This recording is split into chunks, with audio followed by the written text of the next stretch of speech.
మహాభారతంలో అంతగా తెలియని కాని లోతుగా కదిలించే కథలలో ఒకటి అర్జునుడు మరియు నాగ యువరాణి ఉలుపి కుమారుడు ఇరావనుడిది. ఇరావనుడు ఒక శక్తివంతమైన యోధుడు, కాని అతను గుర్తింపు పొందేలోపు అతని విధి మూసివేయబడింది. కురుక్షేత్ర యుద్ధానికి ముందు పాండవులు విజయాన్ని నిర్ధారించడానికి ఒక ప్రత్యేక కర్మను నిర్వహించారు. దేవతలు తమలో గొప్ప యోధుడి నుండి నరబలిని కోరారు.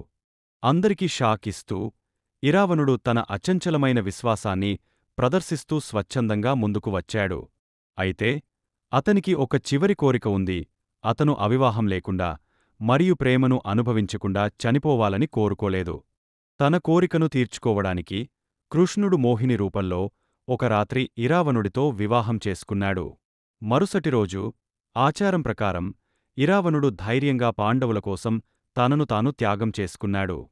అతని మరణం తరువాత మోహిని ఒక విధవరాలిలా విలపించిందని చెబుతారు. కృష్ణుడు తన భక్తుడి పట్ల చూపే లోతైన కరుణను ఇది చూపిస్తుంది. అతని త్యాగం తర్వాత కూడా ఇరావనుడు విశ్రాంతి తీసుకోలేదు. కురుక్షేత్ర యుద్ధంలో అతని ఆత్మ పాండవులతో కలిసి తలలేని యోధుడిగా పోరాడి కౌరవ సైన్యంలో భయాన్ని కలిగించింది. అతని పురాణం నేటికీ సజీవంగా ఉంది. ముఖ్యంగా దక్షిణ భారత సంప్రదాయాలలో కొన్ని వర్గాలవారు అతన్ని కుట్టంతవర్గా పూజిస్తారు.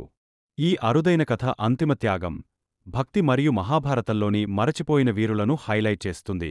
ఇది అన్ని గొప్ప యోధులను గుర్తుంచుకోదని, కాని వారి వారసత్వం ఊహించని విధంగా కొనసాగుతుందని రుజువు చేస్తుంది.